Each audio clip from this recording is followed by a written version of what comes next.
Hello everyone, we're back on CodeForces, this time a Division 2 round. So check out my channel for other rounds. At the end of the round probably there will be explanations for the problem solved. I won't comment much on this round due to the fact that I want to solve as many as quickly as possible. So it's way easier for me to think just for myself. The commenting takes a toll, especially on these hard CodeForces round. The round is 2 hours, and yeah, we're using the CPH Judge extension. So here you go. This is the CPH Judge extensions and the companion extension to copy the problems parse the problems from CodeForces directly into the VS Code. I'm sorry for the not regular uploads, but it's kind of difficult for me right now. I'm just busy and have things in my mind, but we'll begin more regularly. There's an array of length n, and he wants to find the permutation b of length n, such that the number of distinct numbers in the element-wise difference between this is maximized. So what is this element-wise difference? So there's just this array, and you want to find some permutation. So he wants to make okay, the array goes 10 to the 4. What is this? It's quite a big number, but okay. So the permutation will be okay. So how do we call this?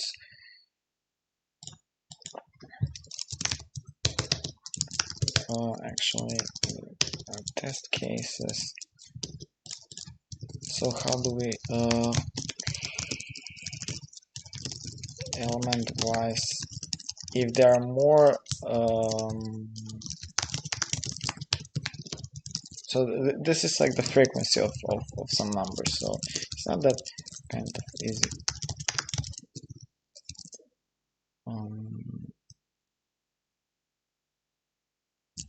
So yeah,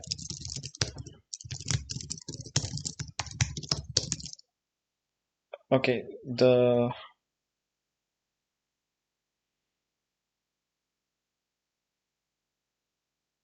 for each of the frequencies we want to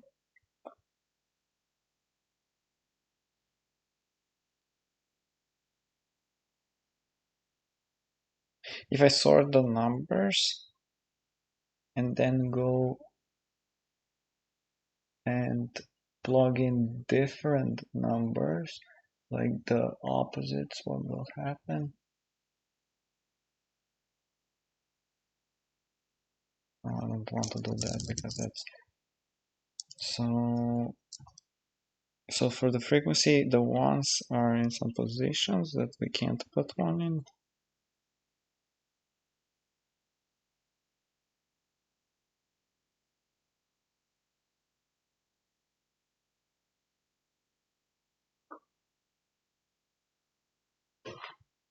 Yeah, there's something with the sorting. We want to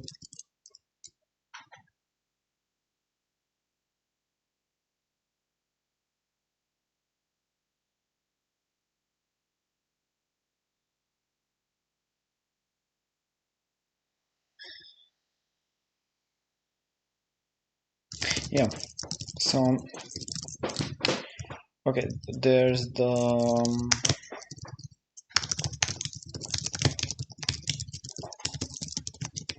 let's make it like this, and then bi is equal to b at a at I and I, say like this, and then we sort b, and then we start from n, and then we go down to 1, and this is the fact that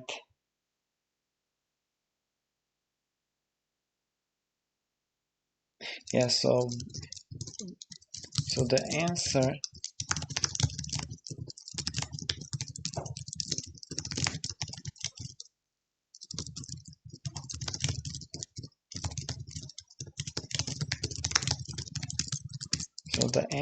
at B at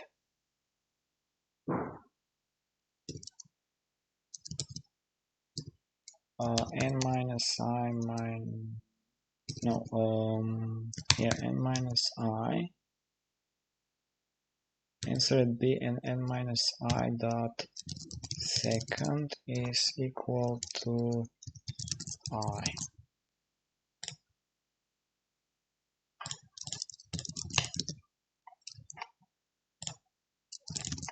I think this should work, right? Yeah. Okay, problem B. We're given a binary string, number x good if there exists a binary string L containing x ones, such that each symbol si replaced with si XORed this, then the string becomes a palindrome. You need to output a binary string t of length n minus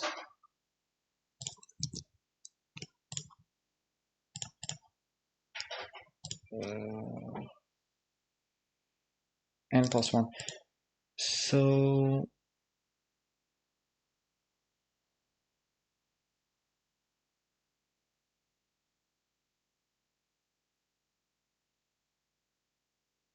So for each n, you need to say, is there a way to make the binary, to make s this string by flipping some bits off or on a palindrome.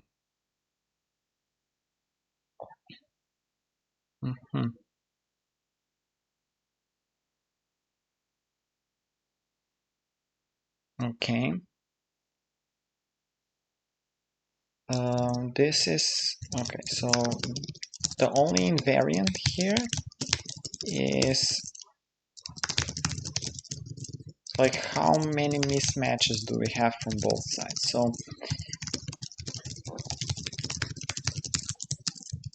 this is and divide by half. We mismatches are if s of I is not equal to s of n minus 1 minus I mismatches. So these are like how many mismatches do we have, and if I flip one of the bits on and one of the bits off, so for each from 1 to n, there's like I flips, right? Can we do it with I flips? So there are mismatches and there are n minus mismatches, which have to be, if I want to make it a palindrome, I have to do this. And then there's a case where if s is not divisible, so there's a case where this can also happen as a flip. Okay, so first we need to put these mismatches into correction. Okay, so if I is smaller than mismatches, then there's no way to do this. So I is equal to mismatches or bigger than mismatches. If so, the leftover is I minus mismatches. And this leftover, if S is divisible by if S is not divisible by 2, meaning that there's an element here is that size, of course. It's not divisible by 2, meaning an element inside, and then the leftover is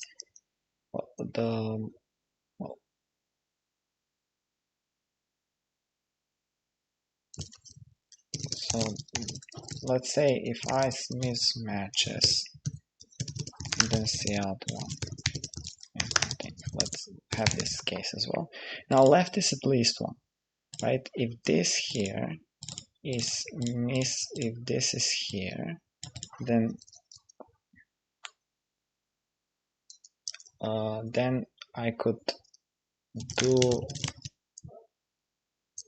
I need left minus, either left minus 1 is divisible by 2, or left is divisible by 2. Either this or this, and then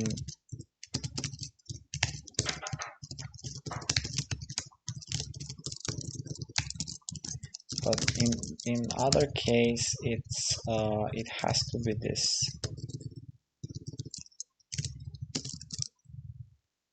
It has to be this.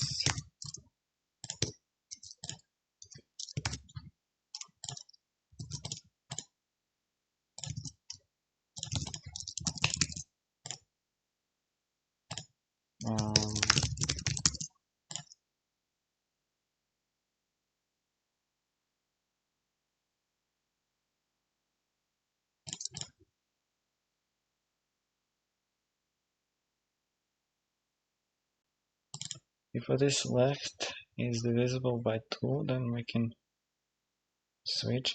But if there is a lot of these switches, then but there's another case where if we switch, there's only these that n minus matches are what we match.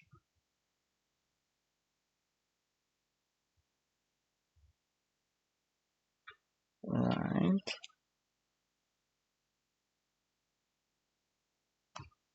But after some point it is impossible, because you will put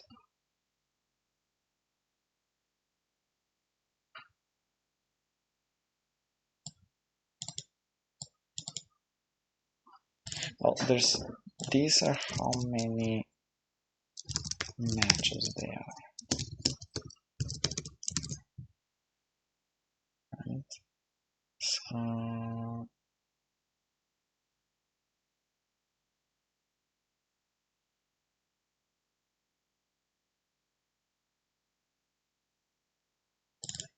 So wait, this is mismatches.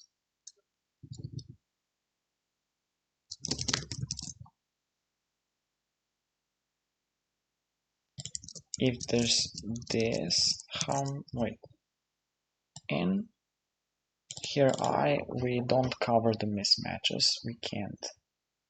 Then we cover exactly the mismatches. But then there's something left here.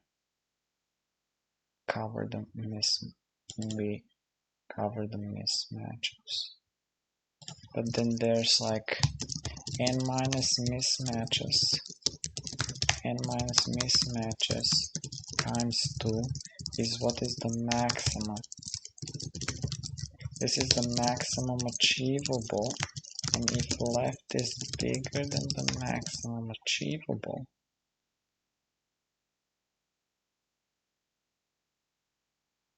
then there's no way into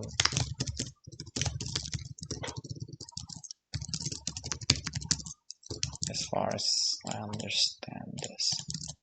Because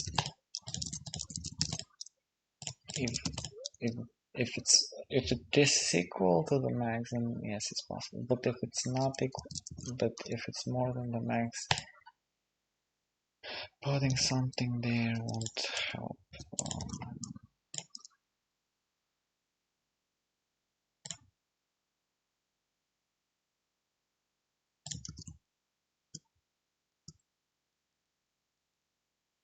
Okay, this passes.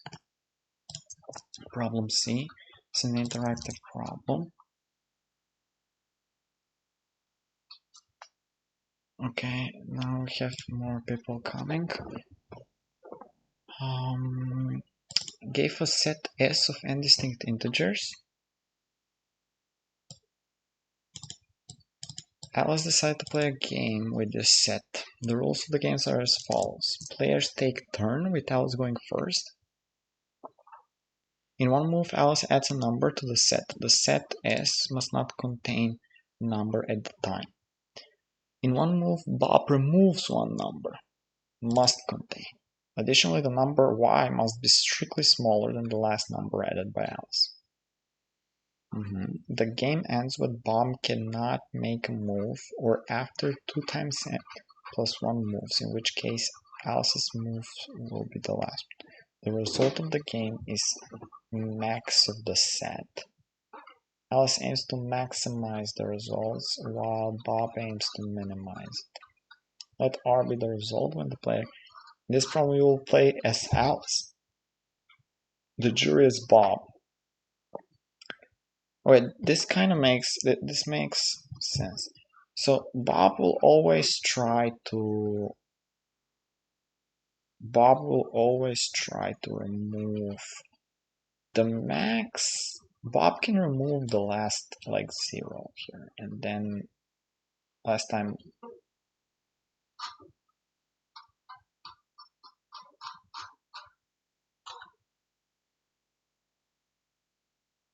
So at the end, Alice has to play 0. And Bob cannot make a move. Cannot make a move. If you play 0, Bob definitely doesn't have a move. So the game ends. For 2 times n plus 1 moves. Then 2 times n plus 1 moves, it's probably like what you're aiming, probably. So wait, this is practically unoptimal. I'm not gonna even read that how they play it, but okay. So what's the idea? The idea, at the end, you're gonna play 0. Okay, but let's assume that there's already 1 there, right? Bob knows that you're gonna play 1. That you're gonna play 0 at the end. So he will try to remove probably.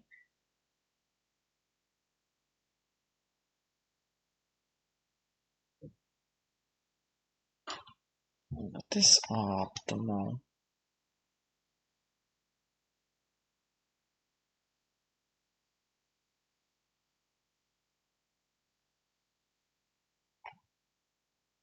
So you're given some set of integers.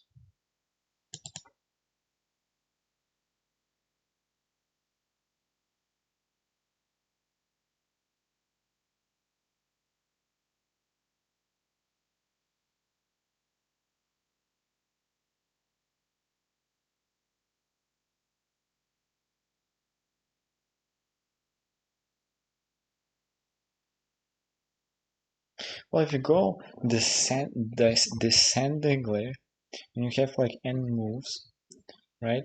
Can you say that okay, so you start like at n, and Bob removes some number which is smaller, and then you start n minus 1. He cannot touch n, or is it always? No, this doesn't make sense.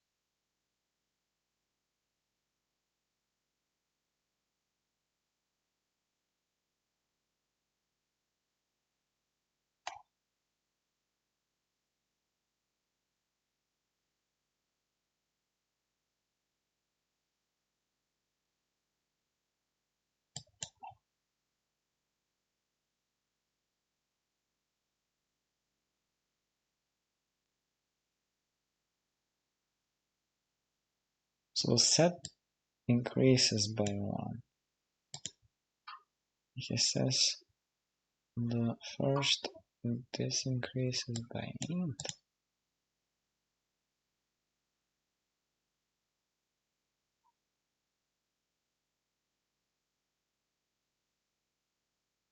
And by 57 for some reason. Why?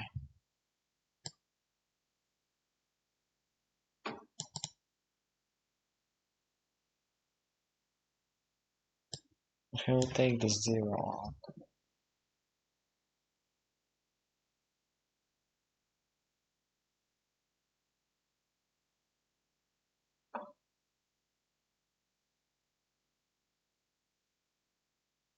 What? I don't.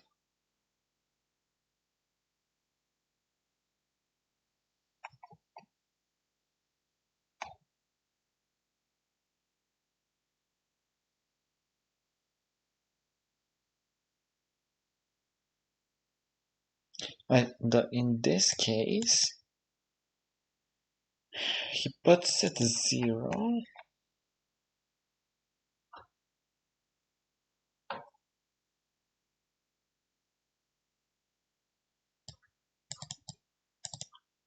And then read an integer.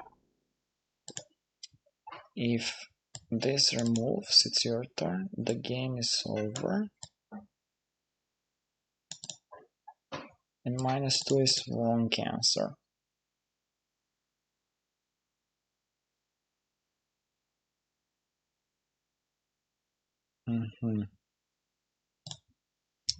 So this is kind of interesting.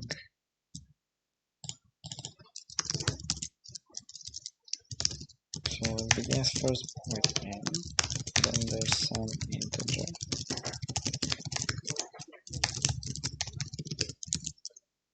Then I will supply an integer. So I will supply somehow an x. Here then if y is equal to -1, then break.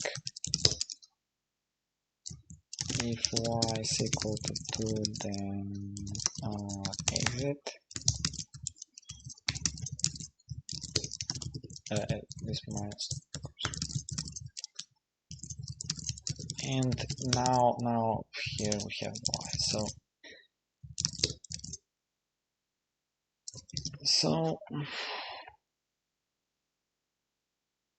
the Bob removes the number y from the set.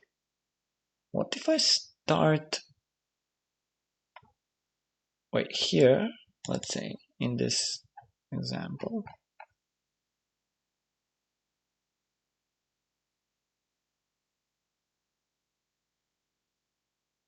well actually Bob can remove any number in the set including this number.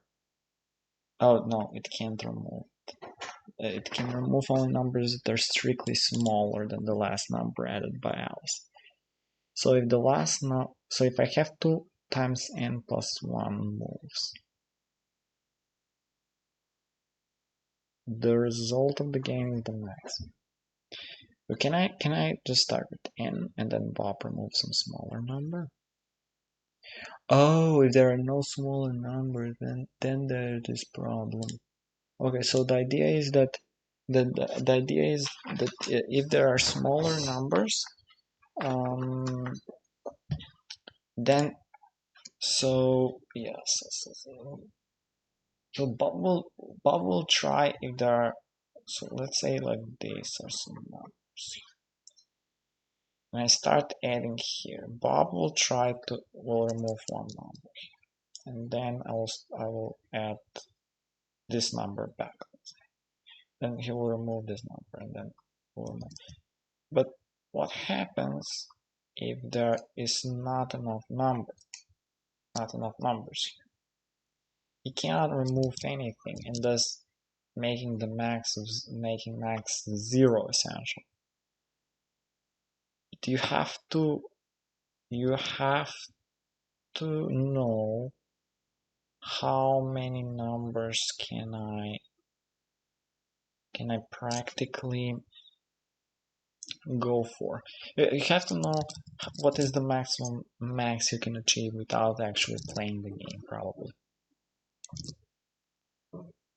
So if you think about it, how is the maximum achieved? Okay, so if I have 5 numbers, right? Start with 5 numbers.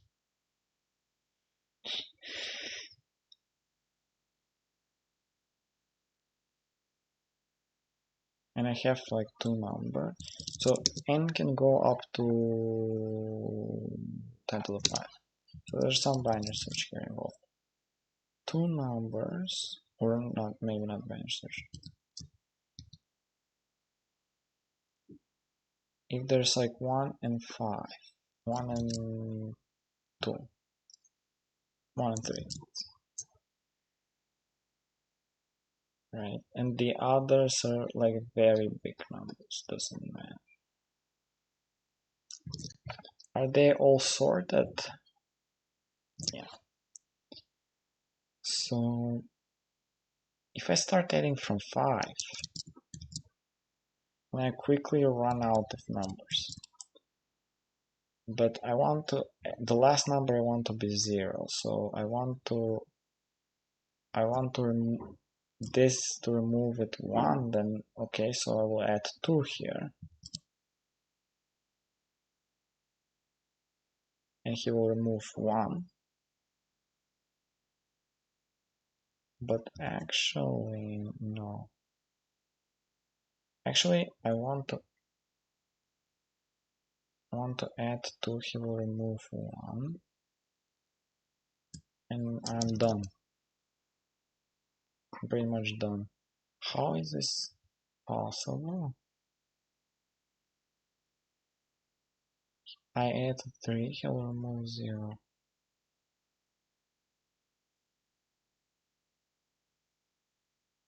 I add so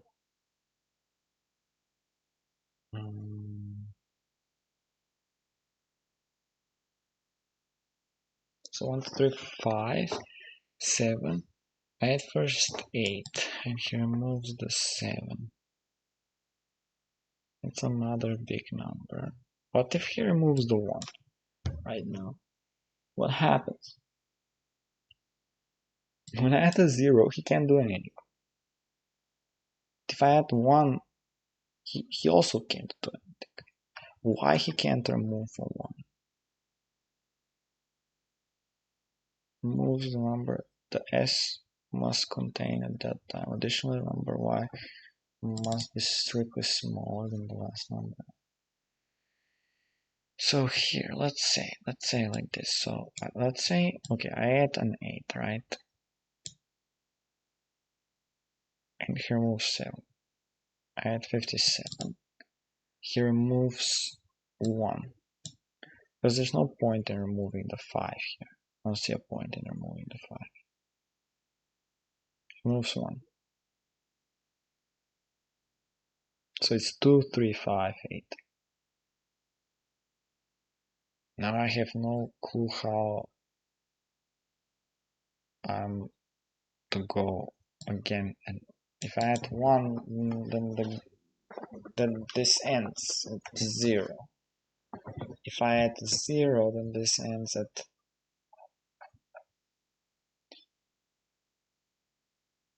this problem. We will play against the jury programs playing Bob. Your task is to implement a strategy for Alice such that the result is always at least R. Let R be the result when both players play optimal. But does the jury play optimally?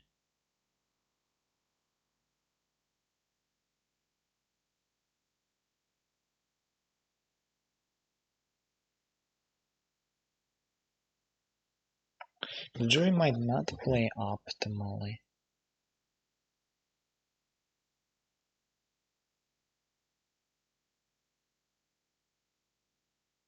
Implement a strategy where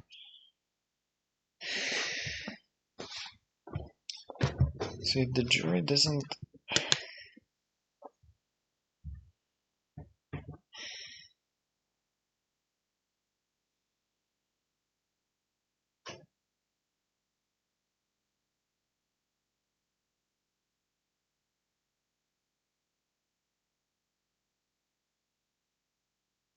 if I know that the jury doesn't play optimally, how will I?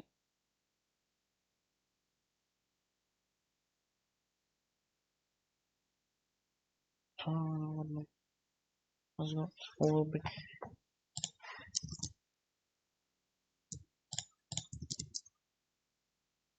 Hmm.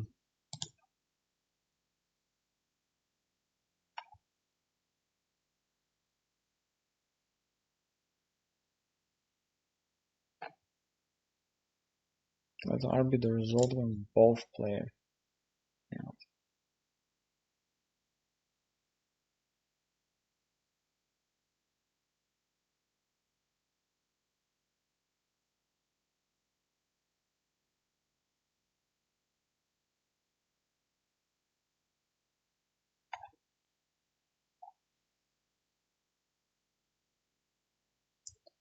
So if he removes one and I put a wait, if there is a 0 in this thing, if there is a 0 in the array,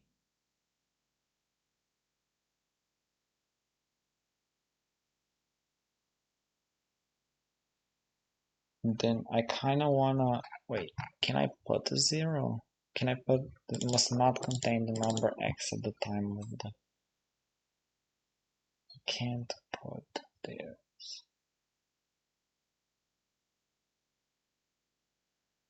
But I can put another number and he will maybe remove the 0. If he doesn't, I will put the smallest number not in the set. If he doesn't remove the 0, well, that's much easier, right? So the smallest number not in the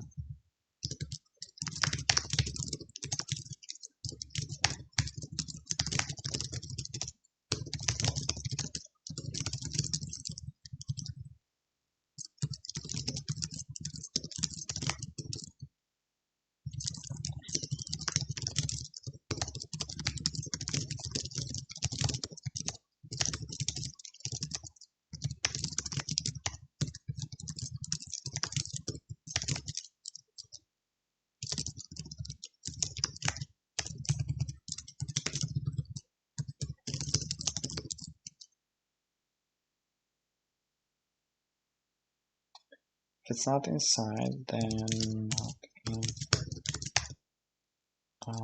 set. So I will always put the smallest number.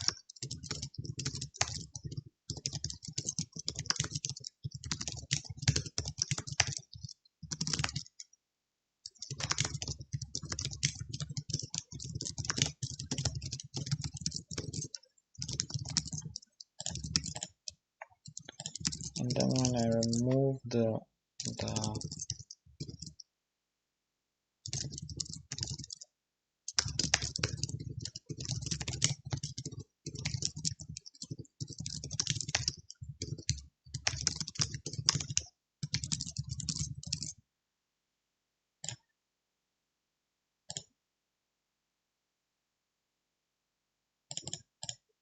oh yeah, so well, I could submit it just to try out. If it fails on the first not inside, it's not inside this, nothing, insert this, and then erase nothing, bring again.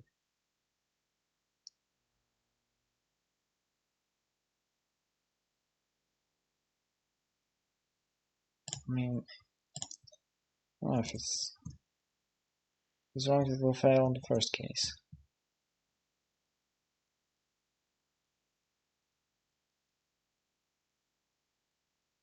But this doesn't fail, so I think this is supposed to work.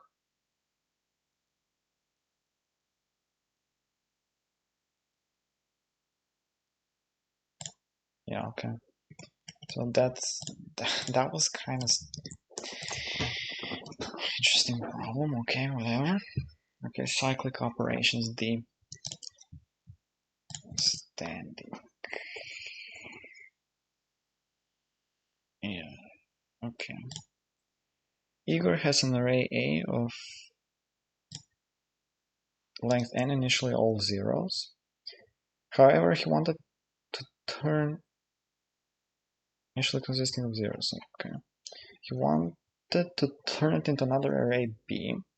Since Igor whatever doesn't take easy paths, only the following operations can be used. The following operation can be used. Choose an array L of length K.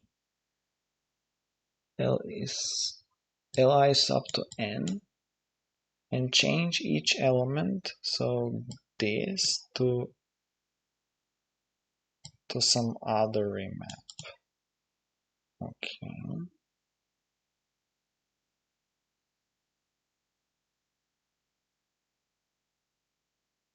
Change each element. Okay. You can be interested in whether it's possible to get an array using all. Since Sigurd is still a beginner program, operation means take on many. Yeah. Okay. So what does that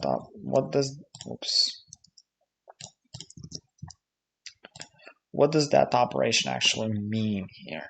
Changing this element up to the element at position I modulo K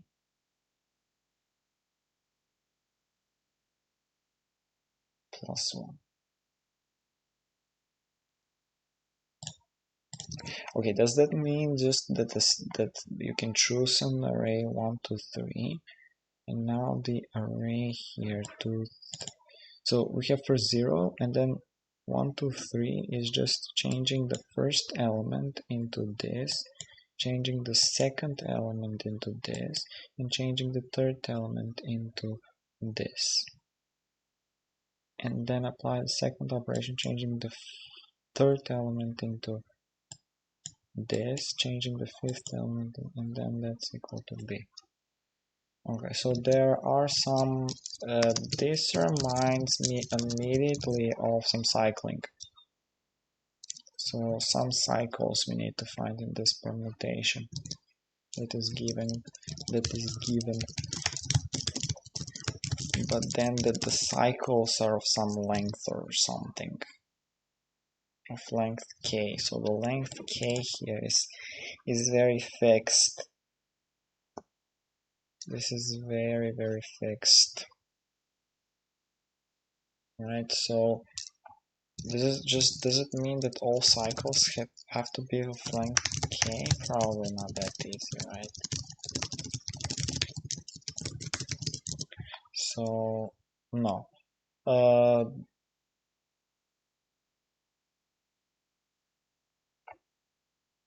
course, B is what? B is an array. It doesn't mean that it is a permutation, because this here is kind of yeah. Okay, so that's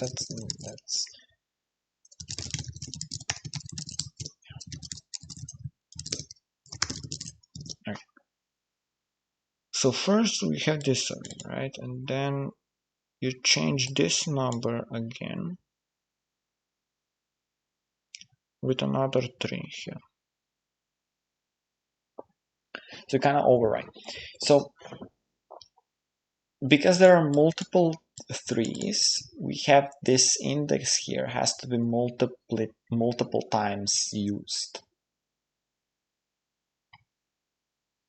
Okay. If case 1, it means that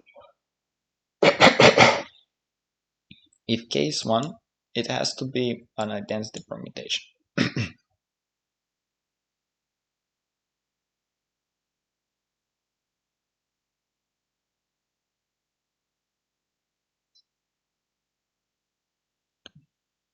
So that's a thing that we need. So if case 1 has to be identity permutation, because you can only remap all the numbers into the same. If k is 2, then you have always two arrays, then one number will be mapped into the other number. So one index will have this number and the other index will have this number. So this is only like a cycle. But why it is not always wrong?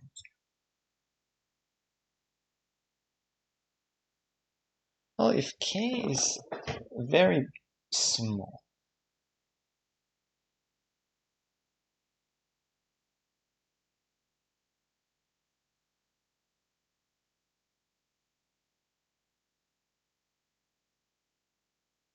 is it the fact that there should exist 2, 3, 5, 4,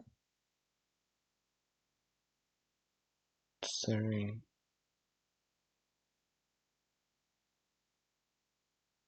Is it the fact that it should exist a cycle with length k and everything else? Like if it exists a cycle with length k, then it is yes. If it doesn't exist, then it is false. Is that is that just the answer? Every other cycle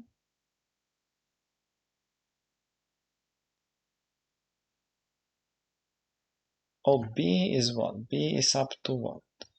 B is up to n. Is that the answer? I mean, if that's the answer, then the problem seems fairly easy.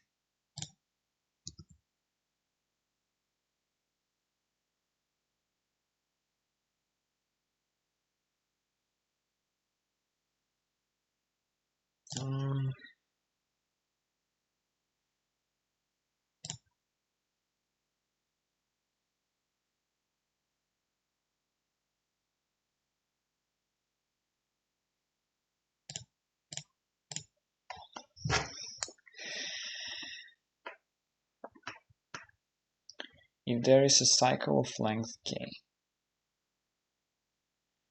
then you could fill this cycle at the end, and for each other cycles, so let's say that there's some other number here, 3. For each other cycle you could do, oh, this has to point into the cycle, right?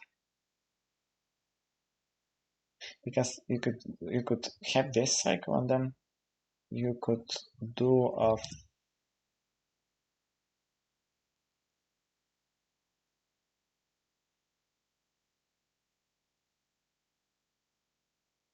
because what happens if I want to make a 3 here? If I want to make a 3 here, then there has to be there has to be 3 here,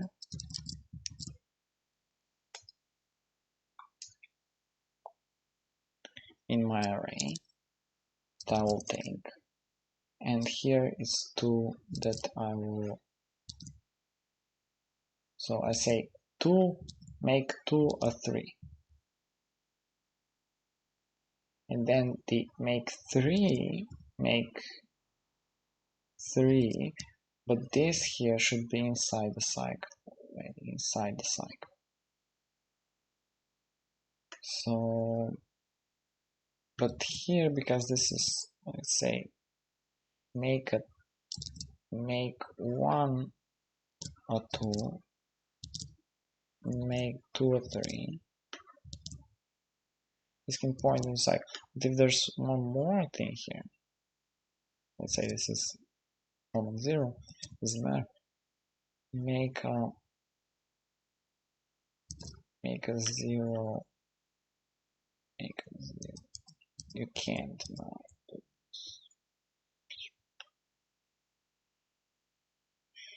Well, all of the cycles with this specific length,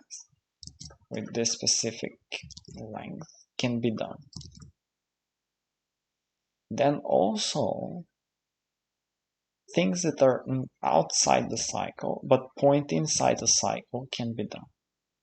Also, indirectly, things that are outside the cycle that point to things that inside the cycle with enough distance, I mean, a close distance to the cycle, then also can be done. When cannot be done? Well, if there's a 3 here and it doesn't point into a cycle, but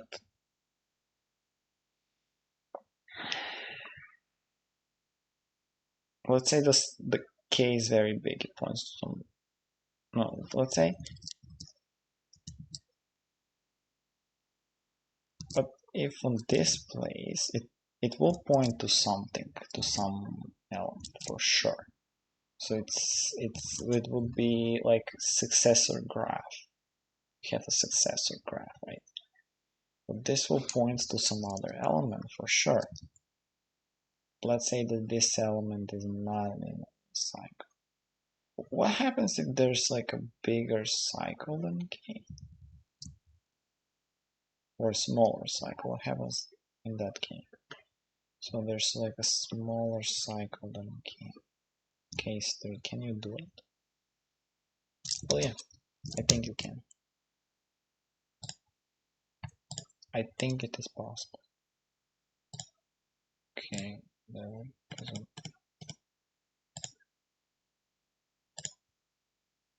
I think it's possible to do it with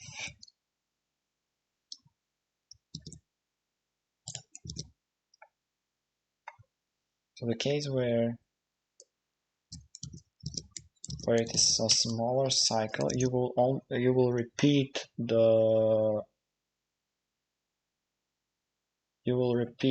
this.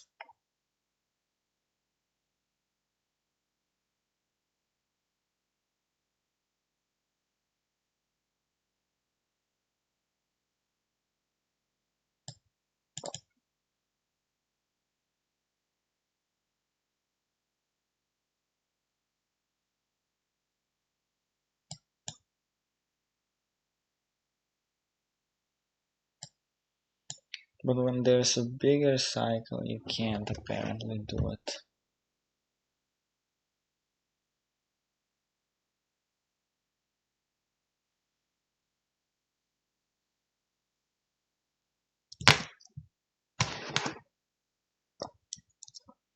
So let's say we have a cycle 1 points to 2, and we have to do it in three ways, in 3 things.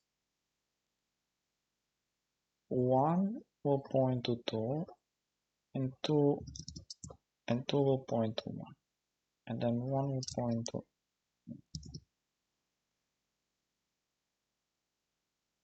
Right, choose an array. All are distinct. All Li are distinct. So if there's a smaller cycle, you can go.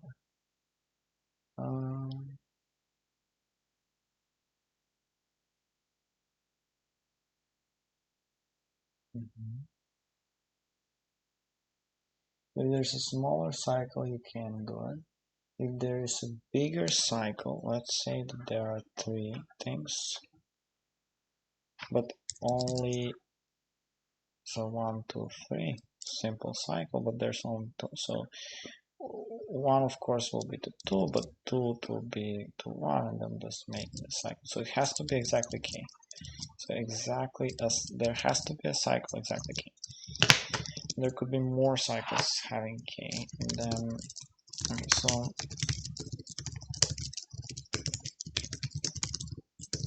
so the answer is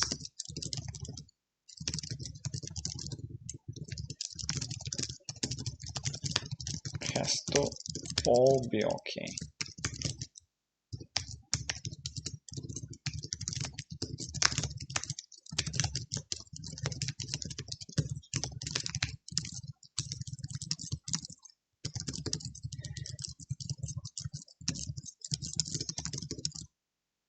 has to be the identity permutation. This will be fine. This will be taken care of.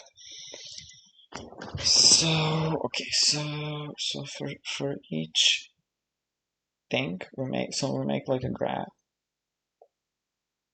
We already have a graph. We already have like a successor graph, right? So we just need to count the cycles.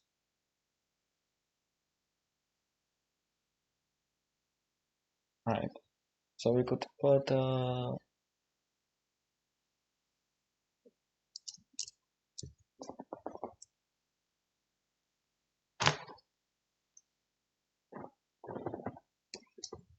well, in a successor graph you have something, some cycle, let's say, and all of the other things must come into the cycle. You cannot have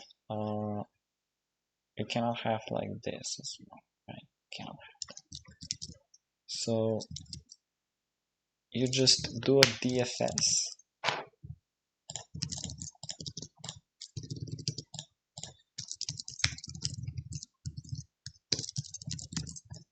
Okay, so this is a clear and precise end. So you do like a DFS from point U, right, from some index U, and then A at U is what is next. And this DFS will return integer if it's, so there's like a vector of visited,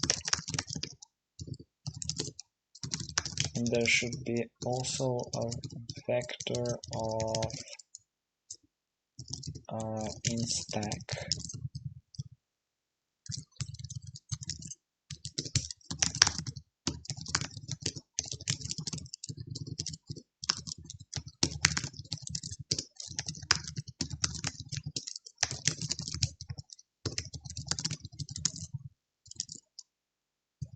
Okay.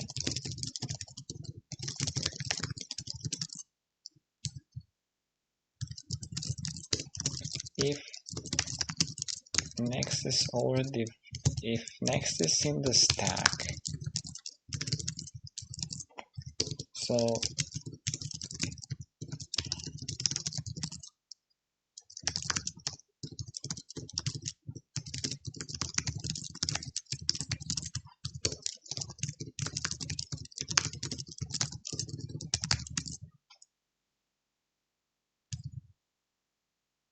right, not next in this.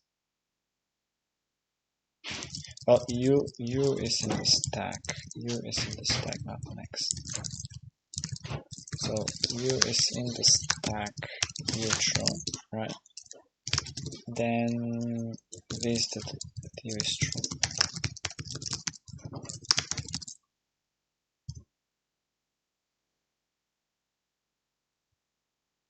Then the thing is, like here is like an what if it is identity? Oh,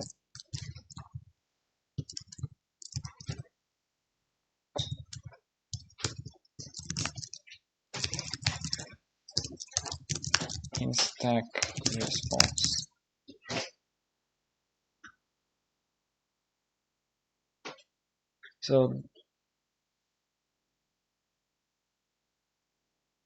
So you go into the DFS, but because it's a successor graph, you have to end up either in this permit, in the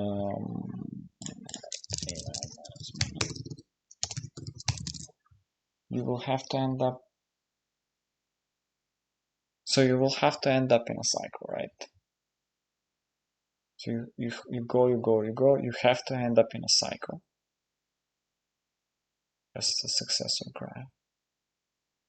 And then when you end up in a cycle, when then that is in the stack, when you end up in a cycle,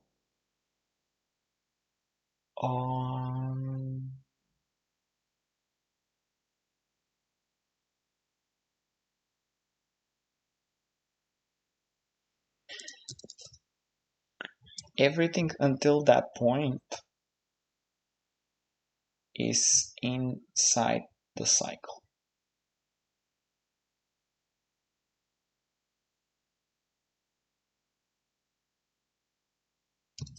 So what I can do is I can have another stack, probably.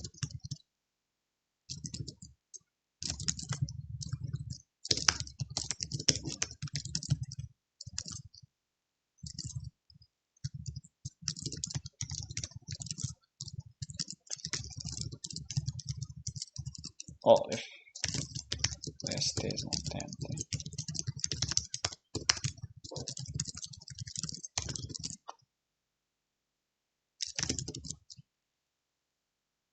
Oh, it's a success figure, so I don't have to actually pop here. While so it's in the stack.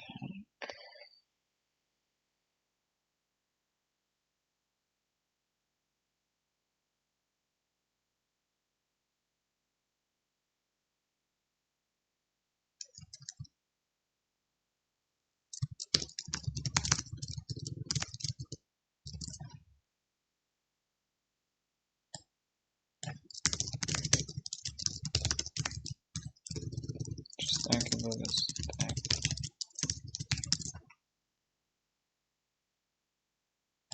While stack is not empty and stack is the top is different than the next element probably. Yeah. st.pop here.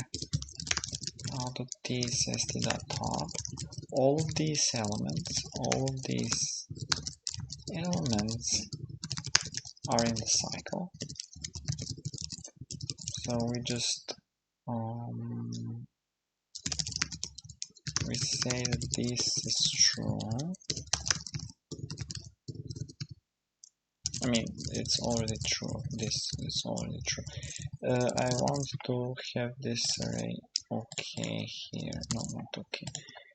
Like, how many elements are these? So there's like a count of elements.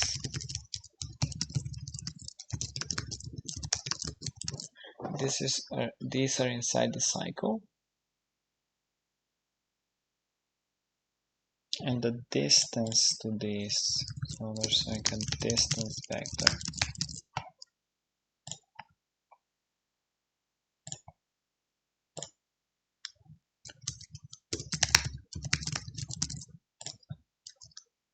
Wait, resize, yeah.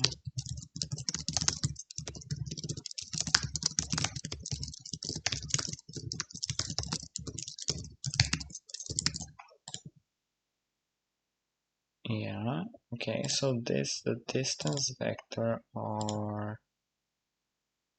is what? The distance of t.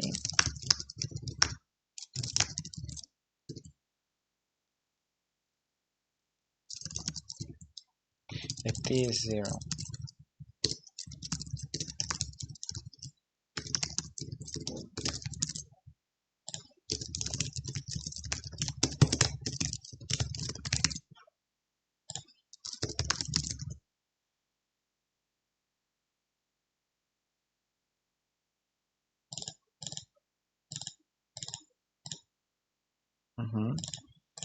Then all of the other elements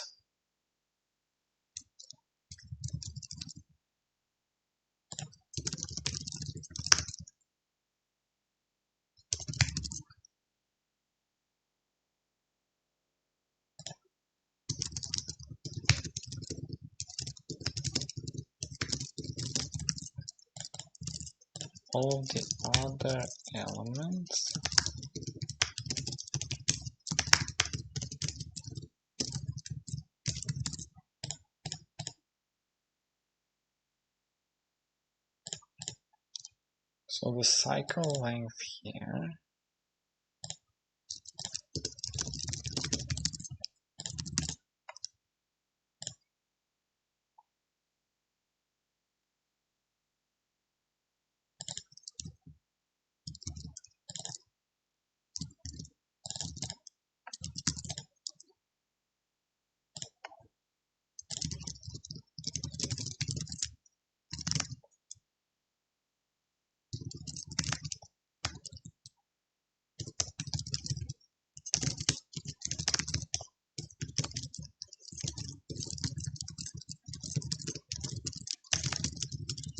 if the cycle length doesn't match k, then there's no way into doing this.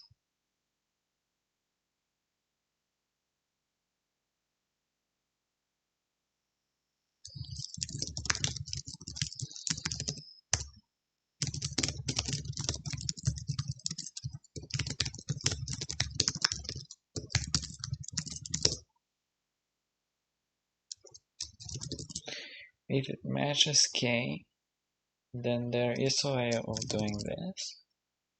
But also, so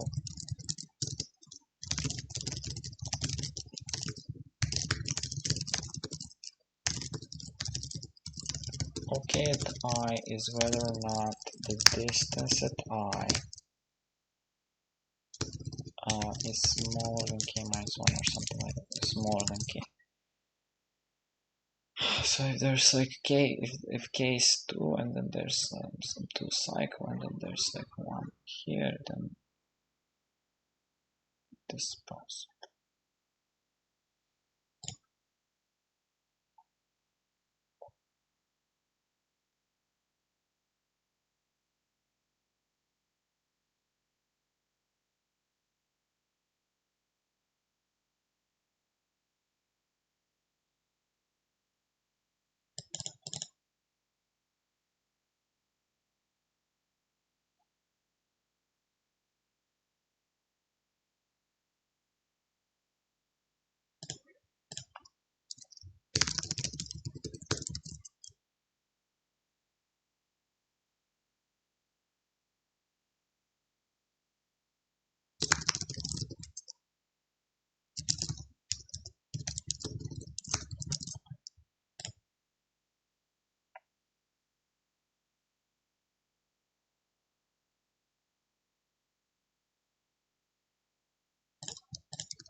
Like this is like that.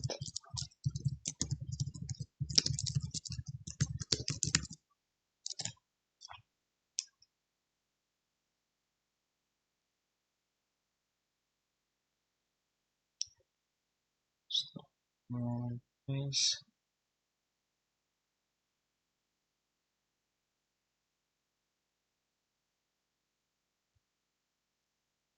Okay, let me see. Count is 3. DFS from I. So that should not be count 3. And there should not be DFS. But then the distances, I want to print the distances.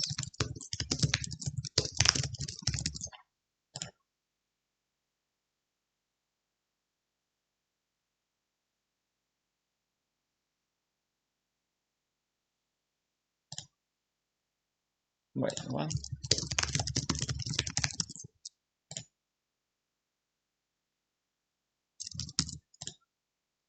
Oh, if it's, yeah, so if here this is the case, of course, the distances are 0. No, this is not 0. The distance at u, and this is at this plus 1.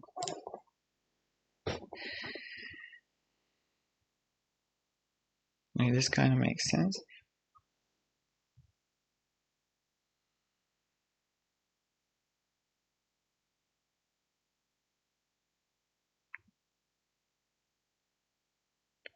But okay, now the thing is that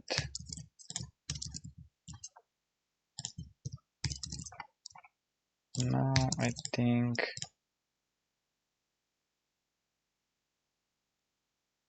wait, of course, but Now I want to find an edge case. Let's say that there is a thing like this. No, there is 2, 3, 1, right? It's permutation.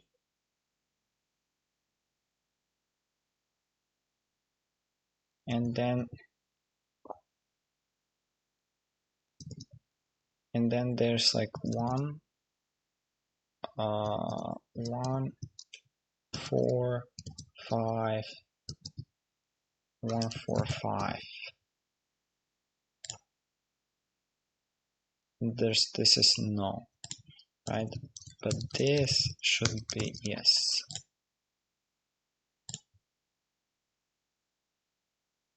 Wait, why? Why is this no?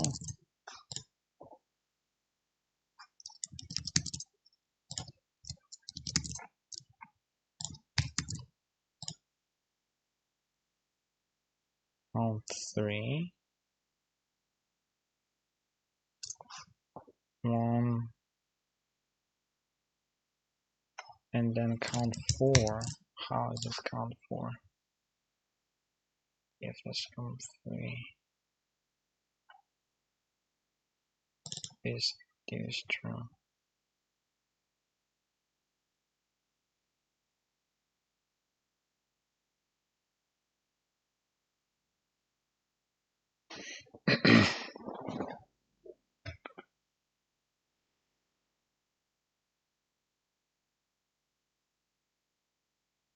DFS from 3, which is 0, 1, 2, 3.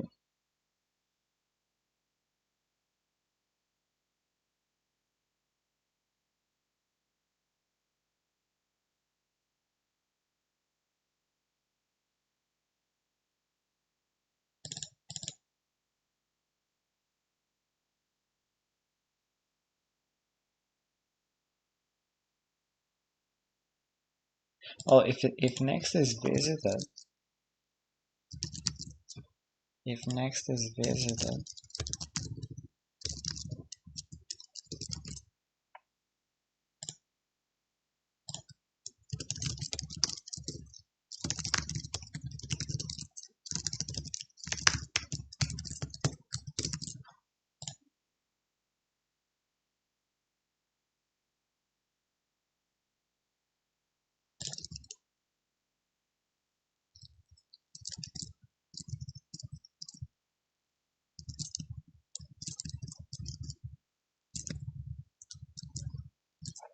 this is found a cycle, so minus here will be -1. If it's found a cycle, then like here will be 0, will be actually 1, and then here if C is not -1 and C is not K, then this is the case. Okay, so the distances should be as 0, 0, 1, 2, yeah, but then there should be also if there is like a 5 here, distances should be 3 and should be equal to 20. That's no. It's making it no. Yeah, so that should be fine.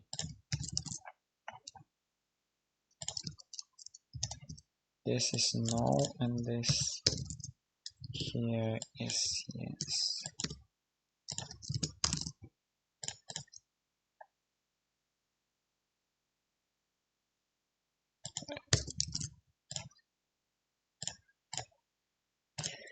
Yeah. Those were missing. What else were missing?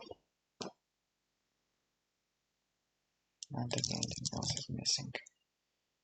If there are multiple cycles, the cycle detected will be this, and then the distances will be this. If it's on stack, if it's through visited.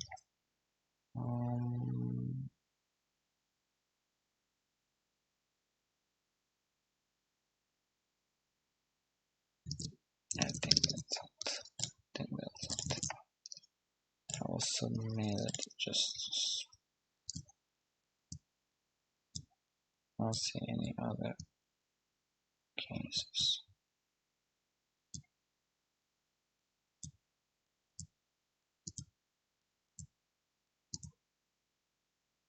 Apparently there is some other case.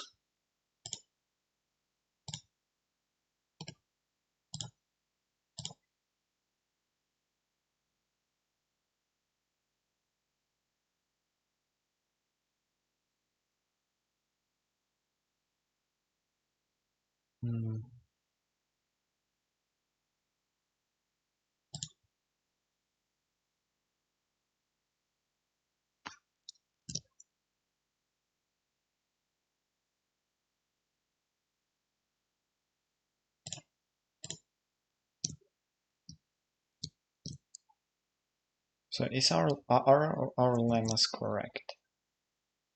The cycle that you find in such a graph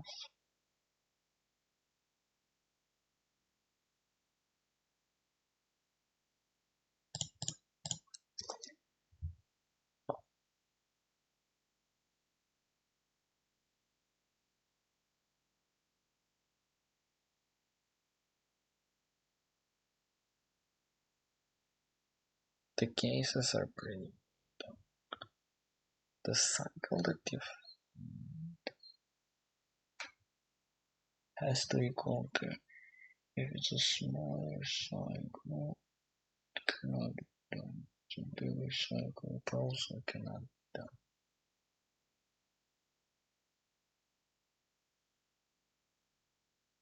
Yeah. So it has to equal to k.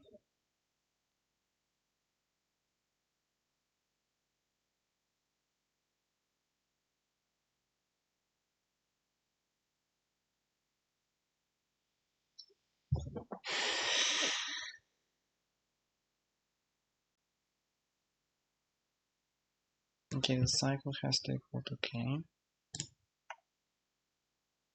And then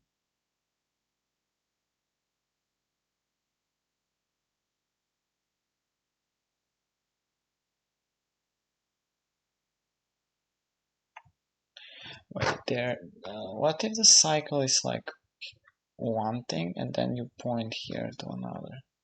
And let's say that case 1. Then pointing this to 1, then the distance is 1 already. It's not. What about case 2? Then there's a cycle with 2. And then there's 1 point here. And then this here gets the value to there. And this can get the value. So there's like, let's say like this. This is 1. This is 2, 1. Cycle with 1. And then there's this point to 2. Okay. And now the values here can be represented as 2. Oh,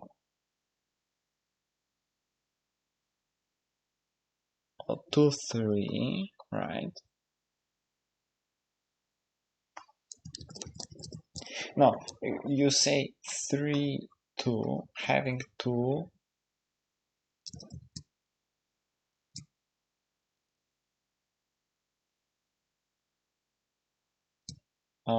3 having equal to 2, right? This is saying 3 equals 2. And then 2 equals 3. And then it says like that. Right? But then you override this with 2, 1.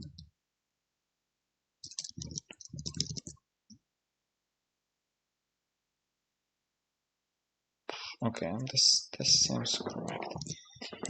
So the distance to the cycle seems correct. If it's already visited, I'll just get this distance back. In the stack, there won't be any elements there, it's just cycle. So stack is empty. The stack is dead. So is everything cleared? C and stack are created, in stack is cleared, A is cleared, distance is cleared. Well, that should be fine.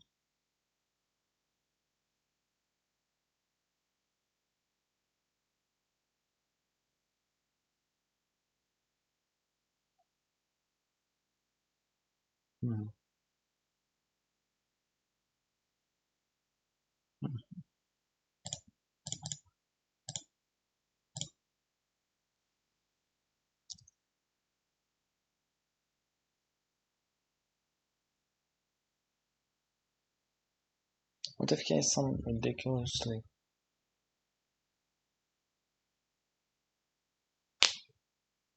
Wait, K has to be smaller than M, right?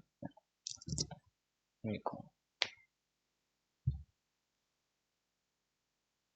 What are we missing?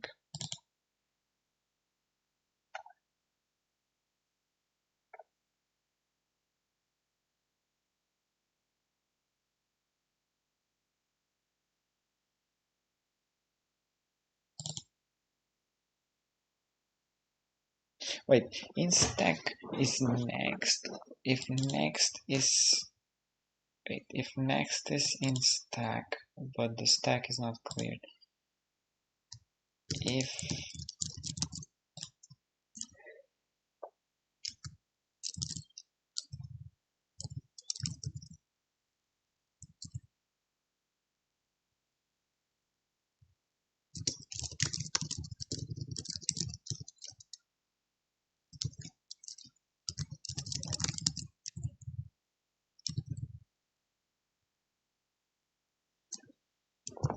in stack T is false. How do we guarantee this? Let me rewrite this. Stack true false, right?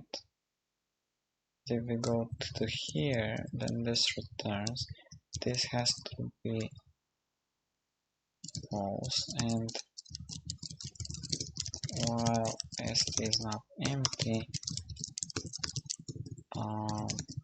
in stack st.top is false, st.top.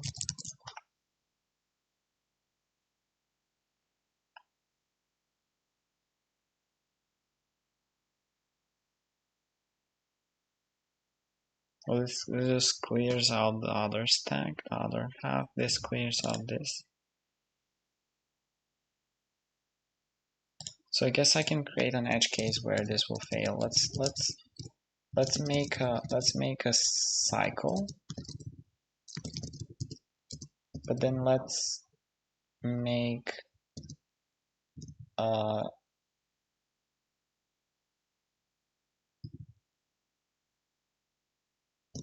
thing to... Yeah, so let's do this 2, then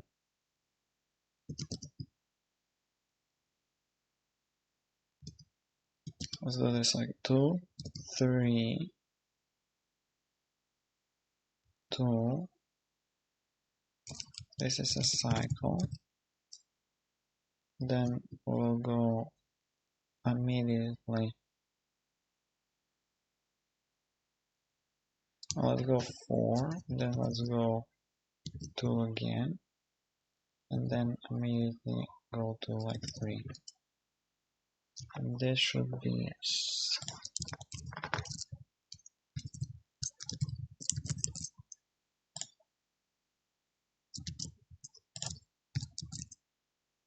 Wait, not the cycle is now 2, 4, now it's 3.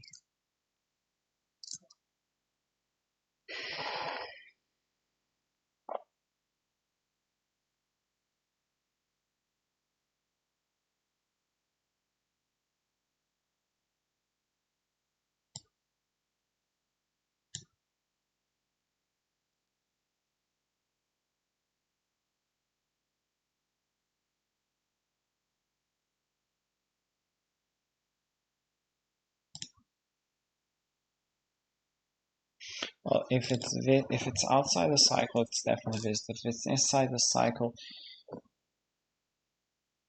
if the next thing here that we want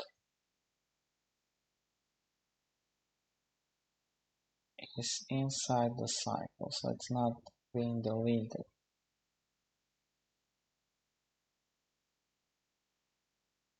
then this would make for wrong distance, I think.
Yeah, we return false here.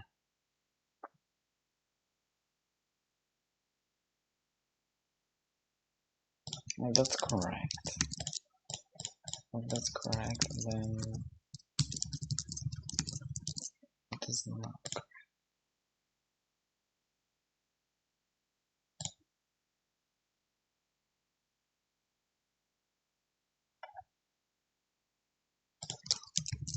Is the distance not correct? Something.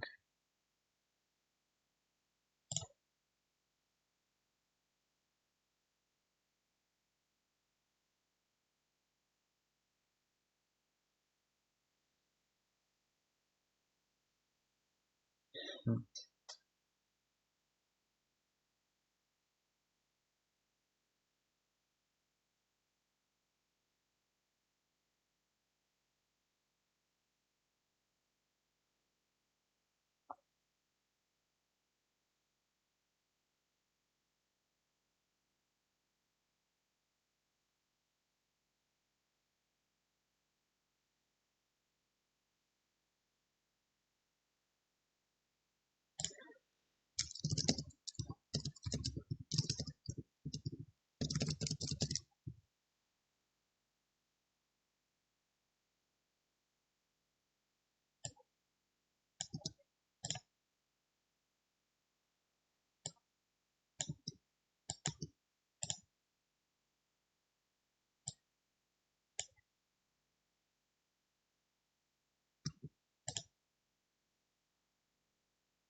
One, two, but then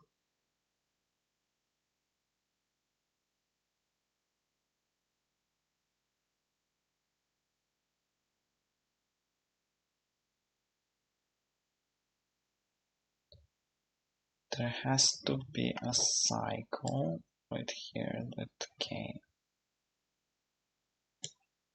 and all of these have to be visited. If it's not visited, then I'm just going to run this DFS, and then is this true? In stack is true.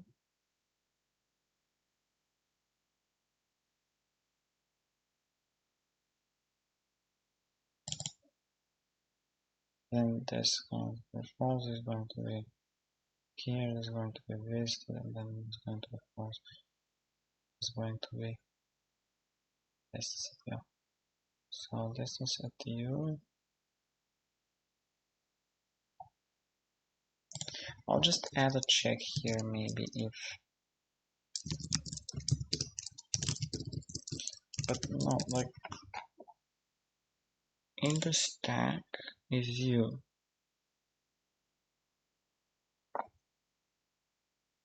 And if u points to u, then immediately distance 0, 0, then there's 1, then there's this next thing that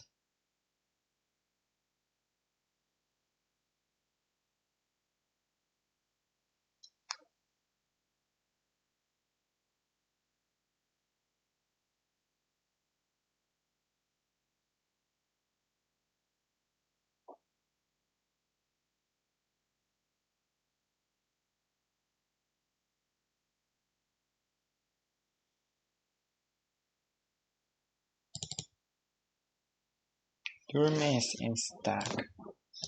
I mean, I don't know. Let's try to submit once more now with this fix. I don't know what else could it be wrong. I really don't know what else.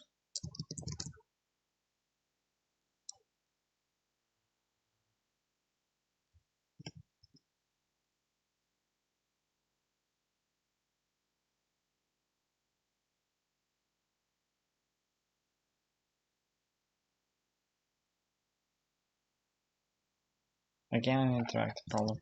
No. Let's.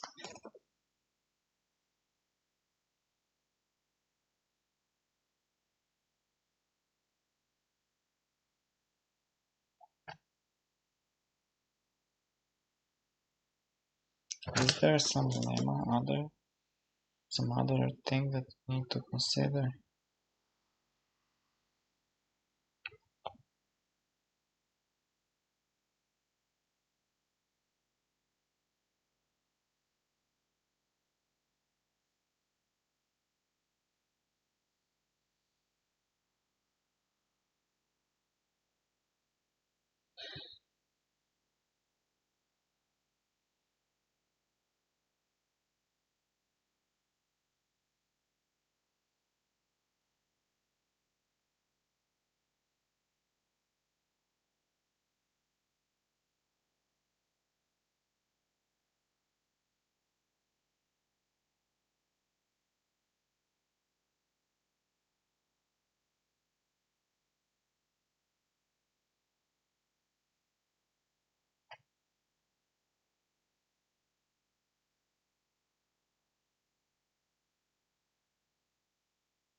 What if there's longer things?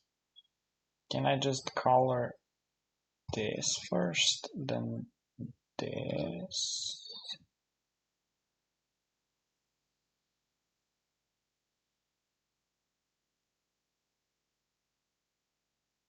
Well, if there's longer things, doesn't matter, really, right? Only matters if there's no this side.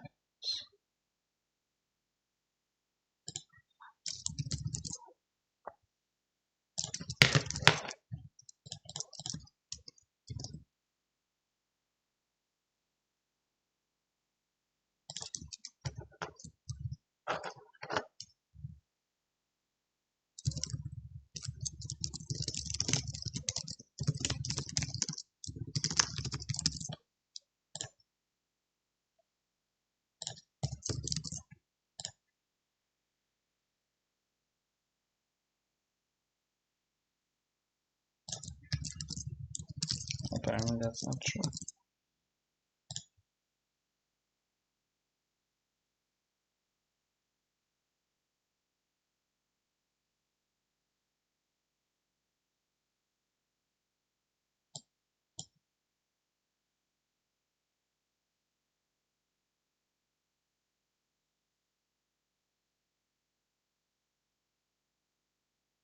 Cycle 1 is this kind of an edge case. It could be an edge case. Let's say that there's some cycle, right? 2. So there's 2 and 1. Let's say there are 3 other longer things. Well, if I color, first I say these 2, right? I can put this to 2. Then these 2, I cannot put this to 2 again because you have to point this to 3, right? To 4 here. Then that's this will lose.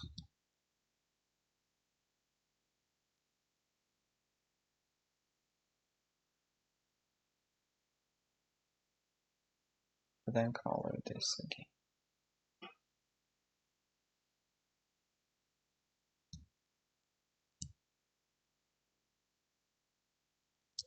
So maybe you need to call, maybe you can do it. But if it's 1, it's 1, it's maybe it's just an edge case. Maybe you can do it all. 4, 3, and then I color this here as 5 and 4. I color this again 3 and 4.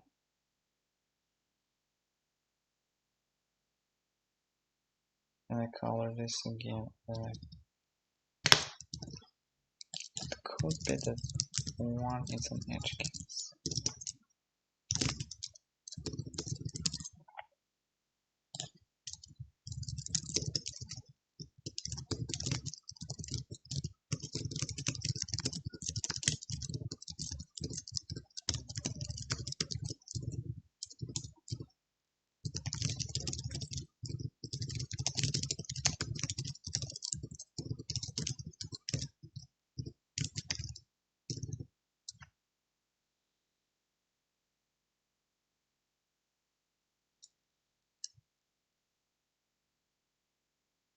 Okay, is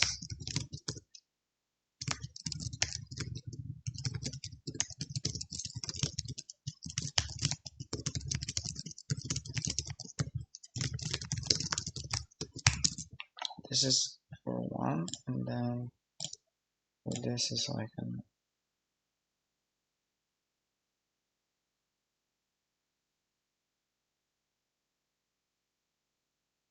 no, I guess you could color this with some like tricks like this. I guess let's just submit to see.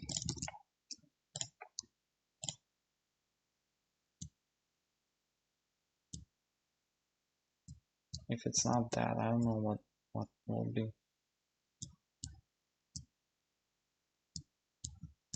Okay, this passes. So apparently you could color that. Okay, so now problem E. Problem E is an interactive version.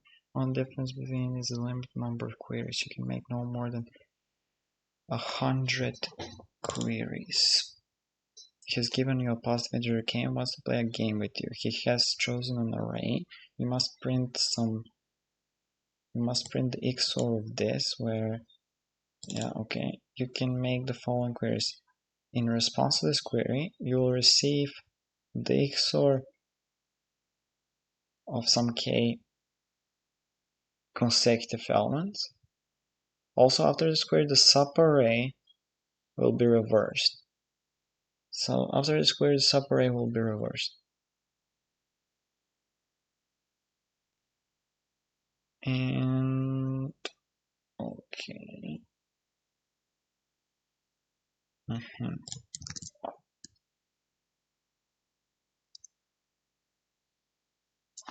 Yeah, okay. So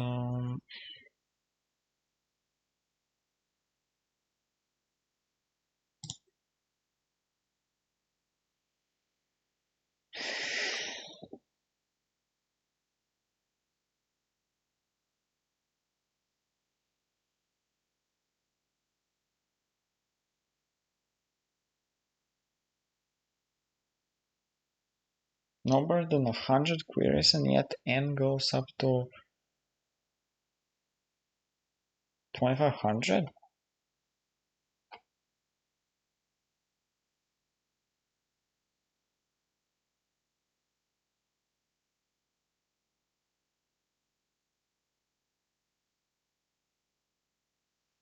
It's bounded by k squared.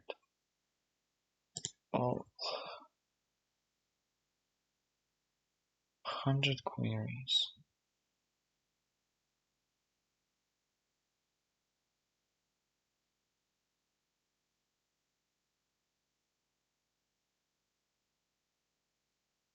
Okay.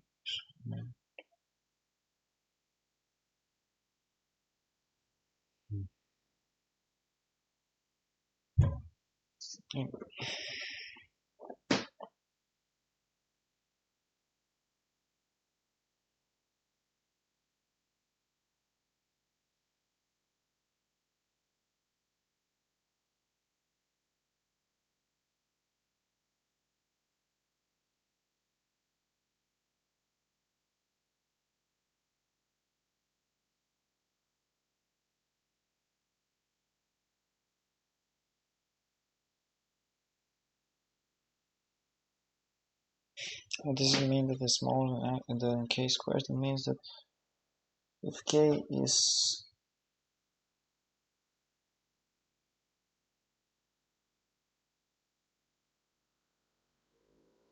well, what if k? Let's say k is 3, then it's smaller than 9. Why? Because and then k divided by n, but then n queries is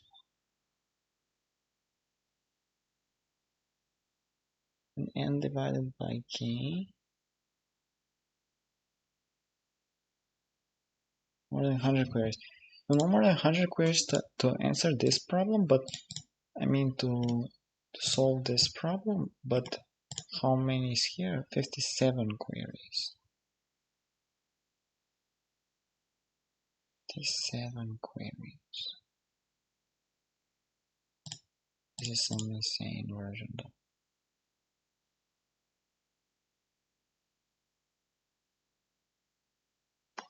Mm-hmm.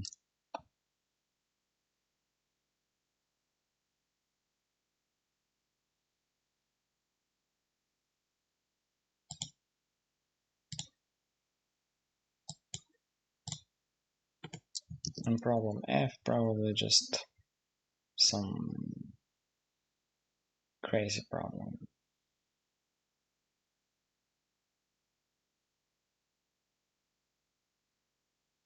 Given a tree, also do not be a multi-set of subtrees of all vertices in G. You need to find a tree size n such that the number of subtrees Alright, isomorphic to any substrate. Oh,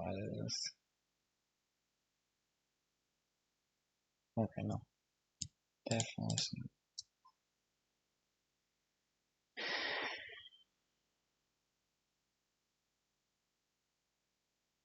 Well, for each element, so there's some strategy into picking how to pick these k consecutive subarrays. I mean, not k consecutive, because subarrays with length k, such that when you reverse them, so when you pick this array and you reverse that, the elements, some elements are already here, like already in the sum, in this bitwise XOR, and then you reverse again these elements kind of.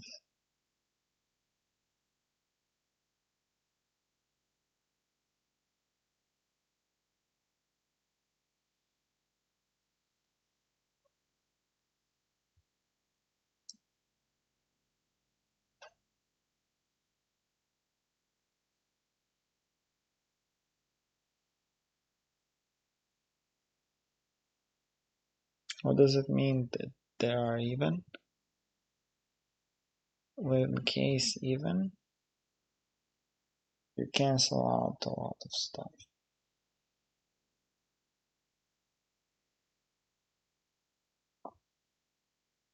But also the reversal process doesn't fix an element. They're all reversed. This could be important.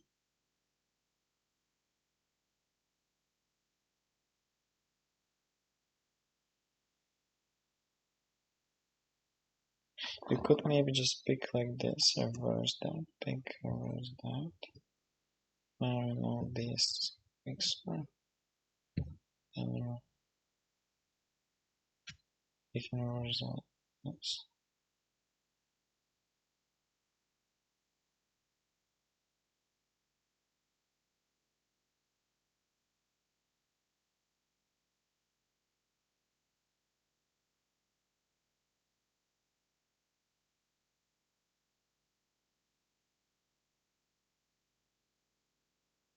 Oh, there's some strategy to pulling this off. I won't be capable of solving this in 17 minutes. I don't know. So let's just go through the problem so I can upload this really quickly on YouTube. It became very dark. So the first problem was, if I don't know, well, it could fail. Some problem could fail on system case, but I don't think actually will fail because they're possibly very strong tests. But the first problem was just given. You wanted to find a permutation B such that the number of distinct numbers on the element-wise difference. So the permutation with this array had to be the most distinct element-wise numbers. So if you had 1, you're not supposed to put there 1 at the permutation B. You can put some other number. And what I came up with is just sort A, just to create some array B, some other array B. Now this B doesn't have anything to do with the answer, but this B is essentially just pair of the element in the array and where that element is. And then you sort by the elements, so you sort them by going essentially if array A equals some let's put some random numbers to some. matter. Like that. So each of them has some index, and you sort these pairs here, and you go, so the first pair is this, then the second pair would be this, then the third pair would be this, and then the fourth pair would be this. So it's sorted by the element, by the value, and then you have these indices. Oops, 3.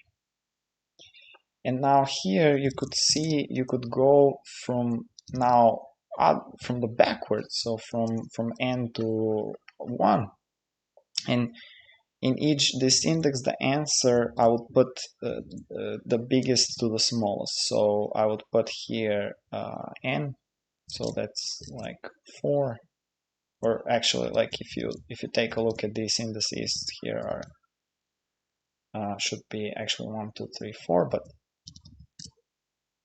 doesn't matter. Here I would put 4, here I will put 3, here I will put 2, and here I'll put 1. So on this index 0 I'll put 4, so here's 4, here's on this 2 index, here's 2, here's 3, on this index here's 2, and on the third index there's 1.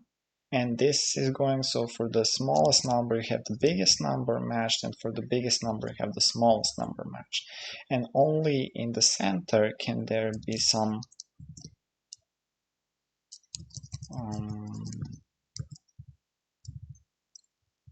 matches between this.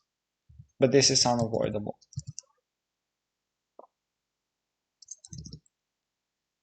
I mean, no, it's not even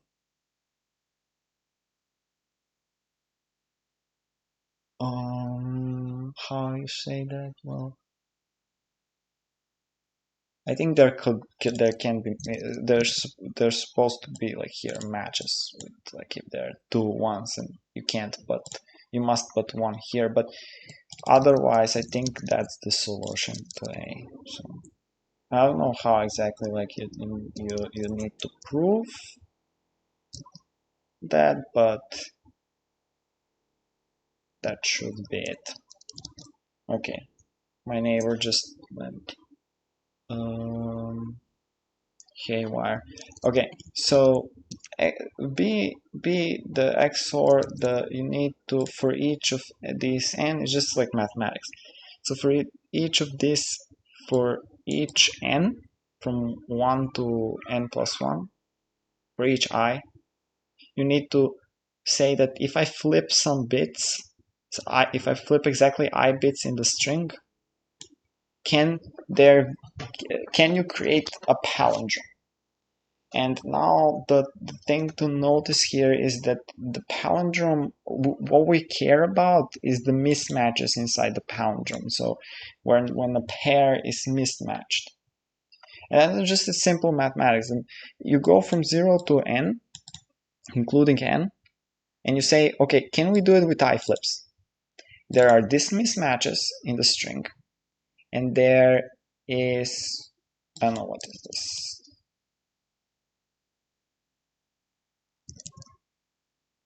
No, so there are these mismatches, and if I is smaller than the mismatches, of course we can't do it, right? If I is equal to the mismatches, yes, we can do it. Because for each mismatch, so for each mismatch, this is 0 and this is 1, I can flip the 0 to 1 or vice versa and match them. But then there's some left that we need bits to use.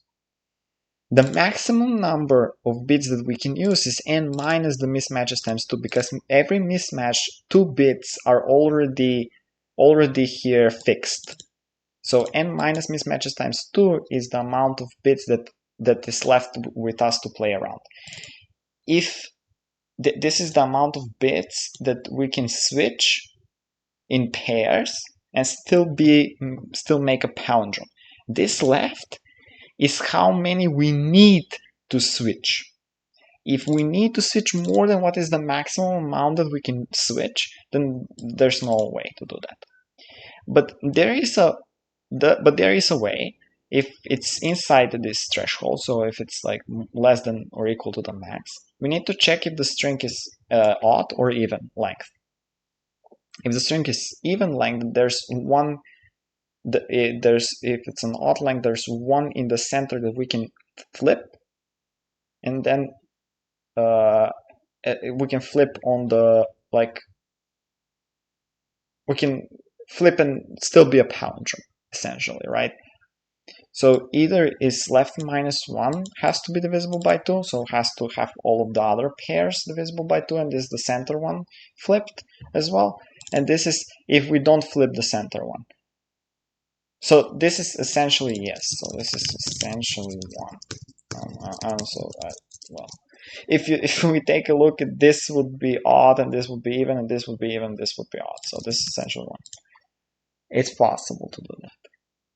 But if it's an even length string, then it is impossible sometimes if left is not matched, if left is not divisible by 2. So if there's more, then there's no way you can keep it palindrome. So yeah, so this is essentially it for B. C is just seeing that what you can do is always insert the element which is smallest. C is like you play a game. I'm not gonna repeat the problem, just read the problem. But why is this the case? Why that you always insert the element which is the smallest inside of the set. That isn't you always insert the element which is the smallest element that is not contained in the set. So you always insert the max, essentially. The minimum positive. No, not max. You can insert 0 as well. So that should be also. So why is this the case? The case is that the judge doesn't play optimally always. If it plays optimally, the answer is like always like 1. But because the judge doesn't play optimally, what you can do is always insert the minimum element that it's not in the set, and after some moves you can prove that it's the best strategy actually. Like you cannot make better strategy. If you insert a bigger element than what is not in the set, then you can be just the judge can win you more. So you always want to insert the element that is the smallest and it's not in the set. So this is what I do. I have all that are not in the set and all that are inside the set. So I go through all the 2 times n, which is not actually needed. It's only needed to n, but whatever. If it's not inside the set, then we insert in this set, which is not, which these are the elements not inside the set. Bounded up to 2 to the n, 2 times n. And then we pick the smallest element, so the beginning, the smallest element that is not in the set. We erase it from not in, so it's now we put that in. We tell the judge, and the judge gives us some element, and it says, okay, if it's -1, then you win. If it's -2, if it's -1, then we break. So we end up with -2 is wrong answer. You can do better. And here, this is when this element arrives. Now this element, because it is removed from the set, we put it in the not in set. So because it's removed, and that's it. That's C. D is a little bit more complicated, but I think D is just to prove couple of lemmas in the way of like saying the first lemma that first you need to know the lemma that this kind of graph, this kind of array that is given, that b is bounded up to n, every bi is bounded up to n, is called like a successor graph. And this array can be converted into successor graphs. So successor graphs are graphs and can be also from multiple components, as we can see. But let me just, so successor graphs are just graphs that have like one cycle in it. So n vertices and n edges. Each of these numbers represent what is the next number, so an edge to some other number. And because there are n vertices and n edges, unlike a tree with n minus 1 edges, then it means that there is a cycle. There is always a cycle in this graph. It could be more cycles. This looks something like this. So like if you have 1, 2, 3, this 1 points to itself, 2 points to itself, and 3 points to itself. You could also have something like this, which 1 points here, 2 points here, and 3 points here. So this is a cycle and this is a cycle. All of these are successor graphs. This is a successor graph. This is, so there's like component here. So I think this is called successor graph, right?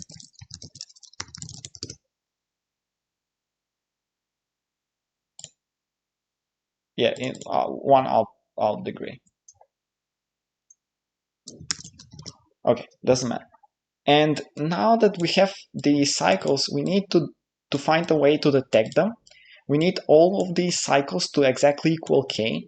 There cannot be a cycle, and you can prove that, there cannot be a cycle with length more than k or less than k, because this cycle can never be colored inside, there can never be assigned, like with this operation can never fully be colored. Like let's say colored means that you create this array, right? This array is essentially like color. You color this initial array that consists with zeros with this operation. You kind of transform it, you color it. So you can prove that the cycles have to be at exactly length k, but there can be some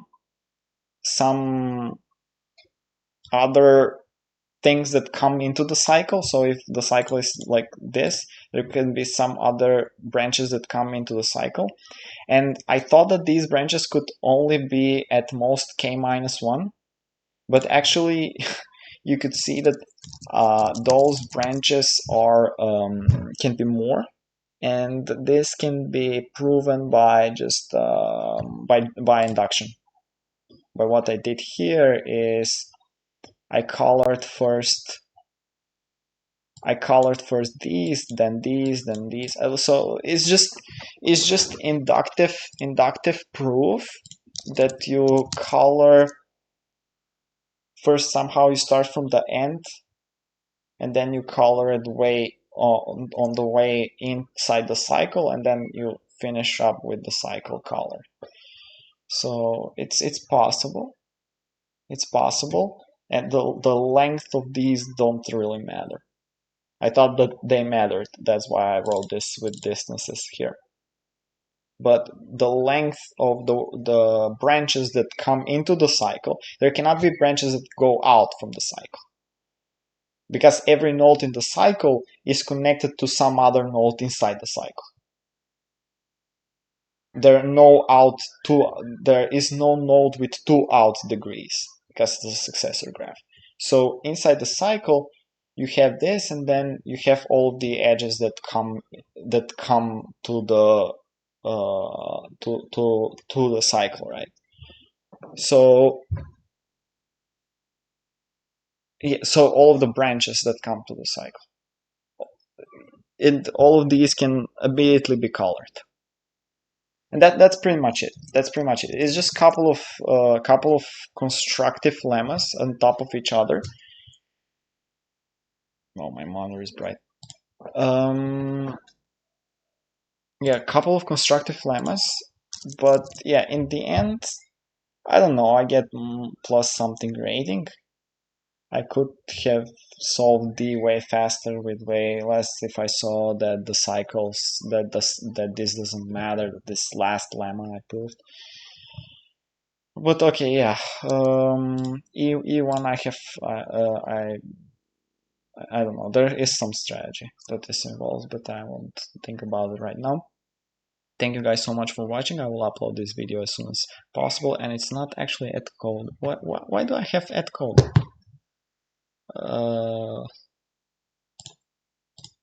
Okay, I now realize that I have at code this, but yeah, okay.